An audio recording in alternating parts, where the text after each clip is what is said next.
I reported on Major League Baseball in the 1970s for Sports Illustrated, then the world's premier sports magazine. I was the only woman in the nation doing this job full-time, though a few other female writers dipped in and out. Working my dream job, I spent all the time I could around a game that I'd loved since my mom introduced me to it when I was a child.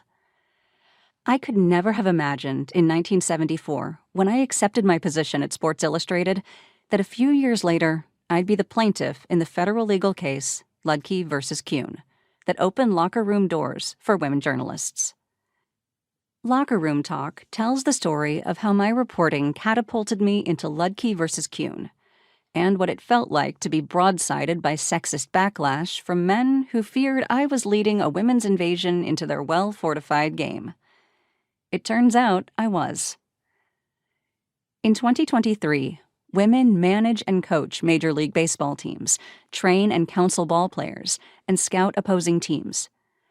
Front office, high-level female team officials trade players and run the business side of baseball operations. Young women hit and pitch on baseball teams at every level, from major league affiliates to collegiate and high school teams. And one woman, Jen Powell, is inching closer to becoming Major League Baseball's first female umpire. Today, women broadcast baseball games on TV and radio, doing play-by-play and color commentary. Notably ESPN, but other networks have also hired women as sports producers and directors. Women do podcasts and edit newsletters spotlighting women in sports, and in newsrooms, both digital and print, they hold high-level jobs on the sports desk.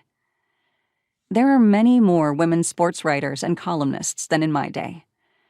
Much has changed from when my story begins, but nearly a half-century later, women in sports media remain a distinct minority.